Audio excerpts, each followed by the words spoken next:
오늘 본문이 굉장히 길죠? 우리 길지만 또 고난주간에 특별히 말씀을 묵상하는 차원에서도 전체 본문을 다 읽도록 했습니다. 25절까지 내용은 333으로 구성이 되어 있습니다. 첫 번째는 예수님이 결국 세 가지 죄목으로 체포가 됩니다. 그리고 이 세 가지 제목으로 신문을 받는 과정에서 세 종류의 인생들이 상징적으로 등장합니다. 그리고 결국 이 스토리 속에서 우리는 세 가지 복음의 사인을 만날 수가 있어요. 그래서 333으로 기억하시면 좋을 것 같습니다. 첫 번째, 세 가지 뭘로 고발이 되죠? 죄목으로 고발이 돼요.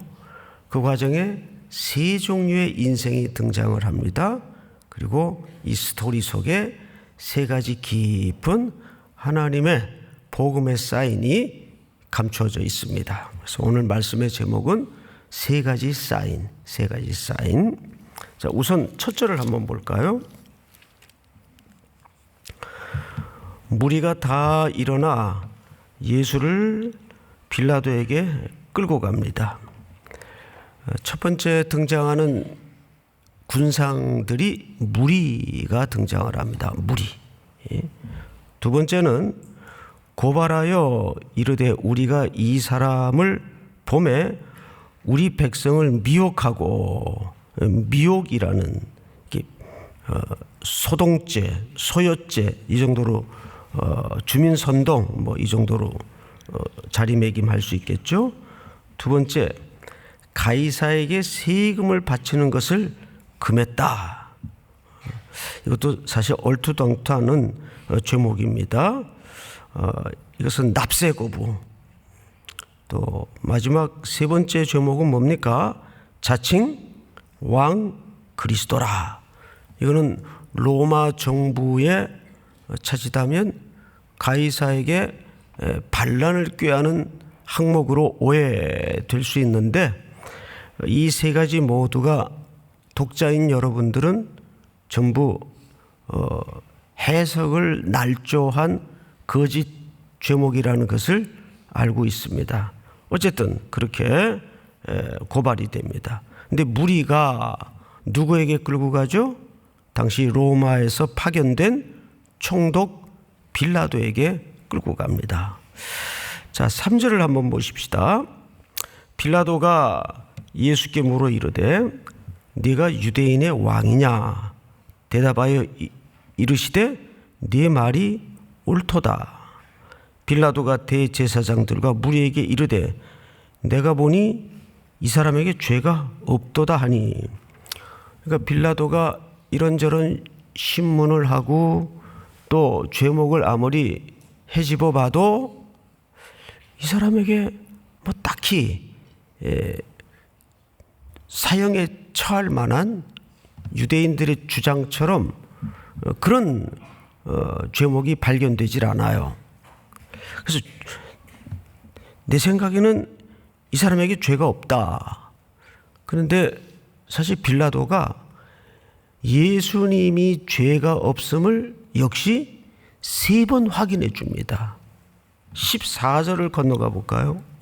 14절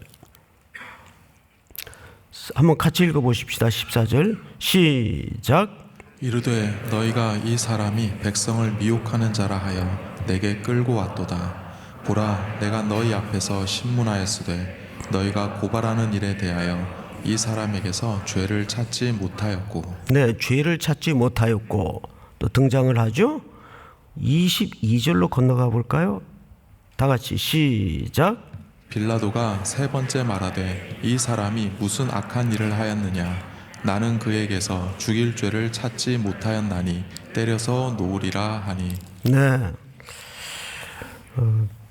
빌라도에 의해서 예수님이 죄가 없음을 성경 기자는 3번씩 확인해 줍니다. 그런데도 빌라도는 결국 예수님을 마지막에 넘겨줘요. 그러니까 유대인들은 어쨌든 자기들에게 사형 집행권이 없으니까 정치적인 죄목을 교묘히 얽어서 공소장을 그렇게 작성하는 거죠. 얽어서 이 사람은 사형에 처하는 것이 마땅하다. 아무리 신문을 해봐도 그럴 만한 죄목을 찾지 못해요. 근데 왜 넘겨줬죠? 여기 이유가 있습니다. 빌라도는 아주 야비한 정치꾼이에요. 그래서 만약에 백성들이 따르는 저 인물을 함부로 했다가는 자기들의 정치 기반이 흔들릴 위험을 알고 있습니다. 로마 정부에서 빌라도를 이 유대 땅에 파송할 때는 아주 까탈스러운, 그래서 누구도 어떤 총독들도 이 유대 땅에 파송되는 걸 끔찍하게 여기던 때입니다. 그렇게 파송된 지역에 항상 유대인들의 그 험하고 거친 소요, 툭 하면 크고 작은 반란이 일어나고 시끄러울수록 자기의 정치 기반이 위험하거든요. 그래서 어떻게 하든지 이거를 핑퐁 게임을 합니다. 누구랑? 당시 예루살렘에 잠시 머물고 있던 헤롯과 핑퐁 게임을 합니다. 그래서 그는 이 임무를 헤롯에게 넘겨요. 성경을 볼까요? 5절, 무리가 더욱 강하게 말하되 그가 온 유대에서 가르치고 갈릴리에서부터 시작하여 여기까지 와서 백성을 소동하게 하나이다. 빌라도가 듣고 그가 갈릴리 사람이냐 물어. 귀가 번쩍한 거예요. 아, 이 사람이 갈릴리에서 온 사람이냐? 왜 그랬을까요? 여러분, 그 다음 절에 정확한 이유를 드러내죠. 우리 7절을 한번 같이 읽어볼까요? 시작. 헤롯의 관할에 속한 줄을 알고 헤롯에게 보내니 그때 헤롯이 예루살렘에 있더라. 이 헤롯은 갈릴리 지역의 사실상 영주입니다. 왕이 아니고, 성경에는 왕이라고 표현되어 있지만 로마 정부에서는 이 지역을 네가 관할해라 이렇게 해서 맡긴. 근데 그 헤롯이 하필 그 시기에 아무래도 유월절이 거의 근처에 와 있으니까 아마 왔던 것 같아요. 성경에는 헤롯이 왜 갑자기 여기 예루살렘에 있을까 명시하진 않았지만 그런 이유가 아니겠는가 봅니다. 어쨌든 마침 그 시기에 그 갈릴리의 분봉왕인 헤롯이 예루살렘에 와 있습니다. 그러니까 빌라도 입장에서는 손에 피 묻히기 싫으니까, 시끄러워질 테니까 괜히 이 사람 죄 없는데 잘못 건드렸다가 그 까탈스러운 유대인들이 또 들고 일어나면 부분적으로라도 내게 별로 정치적으로 이익이 없겠다 싶어서 갈릴리 출신인 걸 사람들의 환호 속에 확인하고 이 사람이 갈릴리에서 온 사람이야? 갈릴리 출신이야? 마침 여기에 헤롯이 와 있지. 넘기는 거예요. 그러니까 이 사람들은 전부 예수라는 인물을 놓고 핑퐁 게임을 하는 겁니다. 자, 그래서 이제 헤롯에게 넘겨집니다. 8절, 이제 본격적으로 헤롯이 등장을 합니다. 그러니까 오늘 세 종류의 사람은 결국 누구죠? 무리, 또 하나는 빌라도, 또 하나는 헤롯입니다. 자, 헤롯을 한번 만나보십시다. 8절, 예수를 보고 매우 기뻐하니. 그 헤롯이 예수님을 영접했나? 여기서 기쁨은 그런 영적인 기쁨이 아니에요.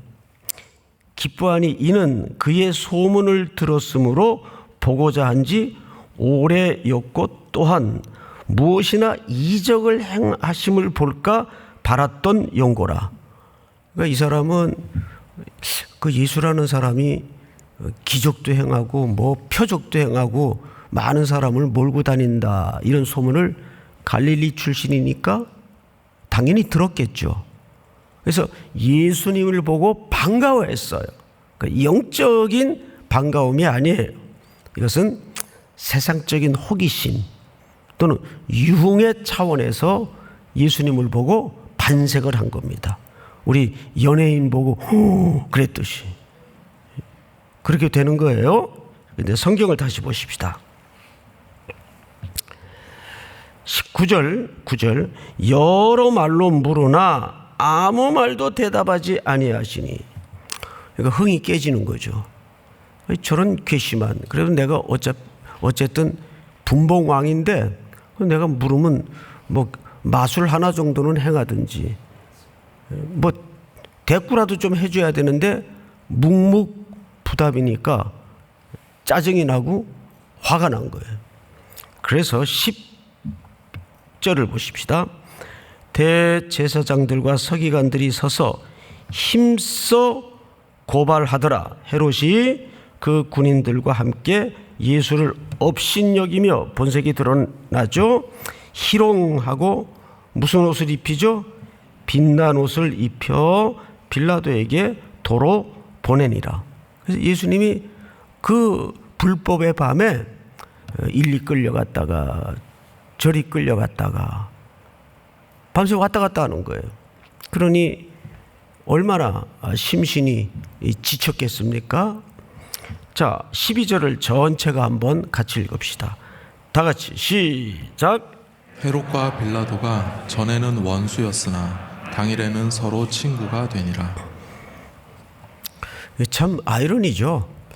이 둘은 당연히 민족도 다른, 빌라도는 이방 사람이고 헤롯은 뭐 혈통이 좀 섞이긴 했지만 에서의 후손 아닙니까? 어쨌든 유대인 계열에 속한 유대인이에요. 그리고 지금 현재 유대 지역의 한 지역을 담당하는 분봉 왕입니다. 자, 그런데 이 둘은 여러 가지로, 하나는 전명군이고 하나는 전명지의 권력자고 사이가 좋을 리 없죠. 또 그 당시 사회적 통념으로 봐서 모든 건건마다 부딪히게 돼 있어요. 혈통이 달라요. 그래서 이 둘은 상당히 사복음서를 비교해 보면 아주 원수지간입니다. 그런데 이 두 원수가 예수라는 공동의 처리를 놓고 친구가 된 거예요. 참 놀랍죠? 자, 또 세 가지 사인에 대해서는 마지막에 우리가 한꺼번에 좀 다루기로 하고, 이제 장면을 좀 바꾸어서 13절을 보세요. 빌라도가 대제사장들과 관리들과 백성을 불러 모으고 이르되 너희가 이 사람이 백성을 미혹하는 자라 하여 내게 끌고 왔도다. 보라, 내가 너희 앞에서 신문하였으되 너희가 고발하는 일에 대하여 이 사람에게서 죄를 찾지 못하였고, 여기 한 번 더 두 번째로 확인이 됩니다. 무죄라는 것이 확인이 돼요. 15절 여러분 같이 읽겠습니다. 시작. 헤롯이 또한 그렇게 하여 그를 우리에게 도로 보내었도다. 보라, 그가 행한 일에는 죽일 일이 없느니라. 네, 여기서도 확인이 되죠. 그러므로 때려서 놓겠노라. 무리가 일제히 소리질러 이르되 이 사람을 없이하고 바라바를 우리에게 놓아 주소서 하니. 자, 여러분 누가복음 19장을 좀 한번 자막으로 볼까요? 준비가 됐을 텐데 여기 잘 보시면 이미 감람산 내리막길에 가까이 오심에 제자의 온 무리가 자기들이 본 바 모든 능한 일로 인하여 기뻐하며 큰 소리로 하나님을 찬양하여 우리 38절 시작. 이르되 찬송하리로다. 주의 이름으로 오시는 왕이여, 하늘에는 평화여, 가장 높은 곳에는 영광이로다 하니. 바로 이랬던 무리가 지금은 누구를 놓으라고 소리칩니까? 바라바를 놓으라고 소리칩니다. 여러분, 그러니까 일부 권력자들에 의해서 선동되어 아우성치는 대중의 소리는 굉장히 위험합니다. 여기 지금 금방 바뀌어 있어요. 이 사람들이 모두 호산나 호산나 왕으로 오시는 이시여 우리를 구원하소서, 이렇게 갈대를 흔들며 옷을 깔고 환호하던 사람들이에요. 근데 무력하게 끌려가고 침묵하여 신문받는 이 초라한 죄수 앞에서 그 광경을 목격한 기다렸던 메시아에 대한 오해로 그들의 기대가 깨지자 돌변해서 지금 누구를 놓으라고 하냐면 바라바를 놓으라. 바라바를 놓으라. 근데 바라바가 사실 다른 성경에는 예수 바라바 이렇게 돼 있어요. 아주 흔한 이름이에요. 바라바라는 원래 이름은 아버지의 아들이라는 뜻이에요. 다른 복음서에는 예수 바라바. 아이러니죠? 그 아버지의 아들들을 위해서 지금 누가 묶입니까? 바라바는 풀려나고 예수가 대신 묶여요. 체포됩니다. 그리고 대신 죽습니다. 우린 여기서 23절을 다시 한번 볼까요? 그들이 큰 소리로 재촉하여 십자가에 못 박기를 구하니 그들의 소리가 졌어요, 이겼어요? 네. 항상 세력을 가지고 큰 소리 내는 사람들이 시대를 쥐락펴락 하는 것 같고 이겨요. 근데 여러분, 역사를 이렇게 뒤져보면 항상 다수가 옳았던 적이 없어요. 항상 고독한 한 사람의 절규가 옳았을 때가 많습니다. 대표적인 사건이 십자가 상에서의 사건입니다. 그들의 소리가 이겼어요. 그 이긴 소리 때문에 예수님은 십자가 위에 죽으시고 바라바는, 이 사람은 죄목이 분명한 누굽니까? 살인자예요. 폭도예요. 명분이야 어쨌든 간에 이 사람은 지금 정확한 죄목으로 갇혀있던 중범죄자입니다. 그리고 그 중범죄는 십자가에 달릴 만큼 중한 범죄였습니다. 그런데 그는 놓아지고 예수님이 대신 달립니다. 자, 25절을 한번 읽겠습니다. 25절. 그들이 요구하는 자 곧 밀란과 살인으로 말미암아 옥에 갇힌 자를 놓아주고 예수는 넘겨주어. 이 넘겨주다라는 말은 파라디도미, 굉장히 중요한 표현인데 이 표현은 중의적, 이중적 의미를 담고 있어요. 백성들은 예수를 넘겨줬어요. 넘겨졌어요. 네, 로마서 4장에서 한번 띄워주실까요? 예수는 우리가 범죄한 것 때문에 내줌이 되고 그러니까 넘겨주다는 말과 내어준다는 말이 같은 의미예요. 그러면 이 아이러니는 우리에게 뭘 던집니까? 백성들이 예수를 십자가에 처형하라고 내어줄 때, 넘겨줄 때 하늘아버지는 기꺼이 아드님을 그 죄의 제물로 내놓으셨어요. 인간의 폭력과 인간의 죄악으로 넘겨졌던 그 예수님을 하늘 아버지는 내놓으셨어요. 또한 우리를 의롭다 하시기 위하여 살아나셨느니라. 우리 로마서 다음 구절을 한 번 더 띄워주실까요? 다 같이 시작. 자기 아들을 아끼지 아니하시고 우리 모든 사람을 위하여 내주심이가 어찌 그 아들과 함께 모든 것을 우리에게 주시지 아니하겠느냐. 죄인들이 의로우신 예수님을 넘겨줄 때 아버지는 그 아들을 내놓으셨어요. 이게 십자가예요. 여러분, 그러면 이제 마지막으로 이 십자가 사건을 중심으로 이제 세 가지 사인을 우리가 확인해야 돼요.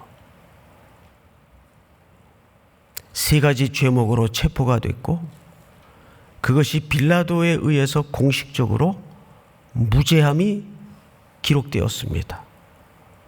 그런데 돌변한 무리들이 폭도로 변해서 호산나 호산나 하던 무리들이 바라바 바라바 환호가 바뀝니다. 그게 대중이고 민심이라는 거예요. 우리는 대세가 중요한 게 아니고 복음이라는 대의가 중요합니다. 세상의 대세를 쫓지 마시고 우리 성도들은 삼일교회는 항상 성경이라는 가치의 대의를 따르는 지혜가 있기를 주의 이름으로 축복합니다. 그럼 마지막으로 세 가지 사인이 뭔가? 자, 하나씩 확인해 가십시다. 11절 헤롯이 그 군인들과 함께 예수를 업신여기며 희롱하고 무슨 옷을 입히죠?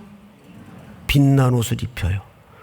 여기서 헤롯이 조롱하고 빛난 옷을 입힌 것은 말 그대로 조롱을 위해서 빛난 옷을 입히는 거야. 네가 왕이라며? 내가 구주라며? 그러면 이 정도 옷은 입어야지. 그리고 그 빛난 왕이 입는 옷을 남루하고 만신차이가 되어 서 계시는 예수님에게 희롱과 조롱의 차원에서 입혀요. 근데 이런 신음이 사실 우리가 신앙생활 하면서도 예수님에 대해서 툭툭 내뱉을 때가 있어요. 하나님이시라면서요. 나를 구원하신다면서요. 근데 왜 아무 말씀 안 하세요?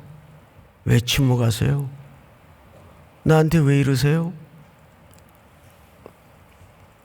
그런데 조롱 차원에서 입힌 그 빛난 옷이 당연히 마땅히 누가 입어야 될 옷이었습니까? 왕 중의 왕이 되시는 예수님이 장차 입으실 옷이었습니다. 여기에 첫 번째 역설이 있어요. 무슨 뜻인가 하면 그들은 열심히 자기들이 옳다고 이해를 하고 옳다고 고집을 부리고 폭력을 행사하고 온갖 만행을 저지르는 그 죄악의 한복판에 하나님은 아드님을 통해서 하나님의 구원 계획을 멈추지 않고 만들어 가십니다. 두 번째 사인이 여기 있어요. 12절입니다. 여러분 한번 같이 읽어볼까요? 12절 시작. 헤롯과 빌라도가 전에는 원수였으나 당일에 서로 친구가 되니라. 고대 교부들의 이해를 빌리자면 이방인과 유대인이 당일에 친구가 됩니다. 불법의 목적으로 친구가 돼요. 그런데 그 표면적인 그림마저도 장차 이 땅에 진정한 샬롬을 가져다 줄 그림 언어로 도출되는 거예요. 예수 그리스도만이 진정한 평화를 가져다 줍니다. 새 규합에서 서로 물고 뜯는 것이 진정한 평화를 가져다 주는 게 아니에요. 인간은 얼마나 웃기는 존재들인가 하면 평화를 위해서 핵을 만들어요. 평화를 위해서 무기를 개발해요. 그런데 예수님은 죽으심으로써 어린 양의 제물되는 방식으로 이 땅에 궁극적인 샬롬을 가져다 줄 겁니다. 12 제자를, 교회의 상징적인 그룹을 요한복음 20장에서 어떻게 말씀하셨어요? 아버지께서 나를 보내신 것 같이 나도 너희를, 교회를 세상 속으로 보내노라. 그런데 보낼 때 뭘 담아서 보내셨습니까? 샬롬, 너에게 평강이 있을지어다. 여러분들은 분열에 앞장서는 그리스도인이 아니라 예수님의 십자가의 방식을 흉내라도 내면서 이 땅에 십자가의 샬롬을 가져오는 복된 순종이 있기를 축복합니다. 마지막 세 번째 사인이 뭘까요? 바라바를 놓아주는 겁니다. 그 명백한 제목이 결정되고 그는 더 이상 해방될 수 없는, 석방될 수 없는 십자가에 곧 죽어야만 하는 죄인이었어요. 그런데 그를 살려내기 위해서 상징적으로 예수님이 십자가에 대신 죽으시는 겁니다. 여기에서 우리의 구원이 완성되는 거죠. 오늘 목요일 새벽 이 세 가지 사인을 깊이 묵상하시면서 또 여러분들의 오늘 하루가 오직 십자가에 대신 죽으신 예수님의 그 깊은 상처에 몰입하여 묵상하는 종일이 되기를 주님의 이름으로 축복합니다. 우리 찬송가 150장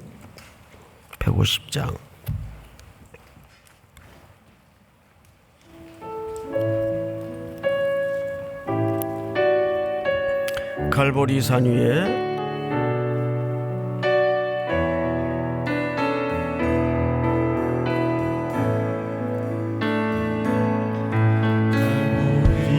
산 위에 십자가 졌으니 주가 고난을 당함도다.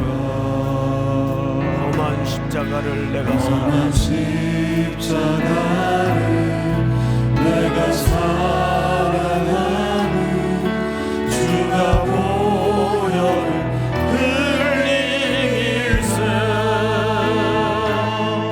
최후 승리를 얻기까지 주의 십자가 사랑하리. 주의 십자가 사랑하리. 빛난 면류관 받기까지 빛난 면류관 받기까지 험한 십자가 붙들게 멸시천대 받은 주의 십자가에 나의 마음이 흘리도다.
험한 십자가 붙들게 최우승 일을 얻기까지 최우승 일을 얻기까지 주의 십자가 사랑하리 난 멸류관 받기까지 험한 십자가 붙들겠네. 다 머리 숙여 기도합시다.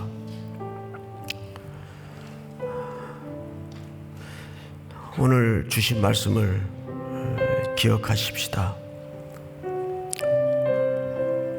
빌라도, 헤롯, 무리들 다 각각의 이익을 따라 그 이익을 쫓았지만 그것은 전부 죄악이었고 불법이었고 폭력이었습니다. 그러나 하나님은 여전히 그 속에서도 우리를 구원하시려 그 폭력들을, 그 비겁함을, 그 야비함을 은혜와 긍휼로 바꾸어 주셨습니다. 조롱삼아 빛난 옷을 입혔고 당일에 자기들의 이익을 따라 원수들은 친구가 되었습니다. 명백한 죄목이 담아진 십자가에 죽어야 될 죄인을 풀어주셨습니다. 돌아보면 우리가 저지른 악이었고 우리가 내뱉은 역사의 행위였습니다. 그러나 하나님은 우리는 넘겨주었지만 아버지는 그 아들을 내어주셨습니다. 그 구속의 사랑 앞에 오늘도 여러분들이 간절히 무릎 꿇어 기도하고 하나님 앞에 은혜를 구하는 새벽이 될 수 있기를 축복합니다. 우리 한번 주여 부른 다음에 소리내어 통성으로 기도합니다. 주여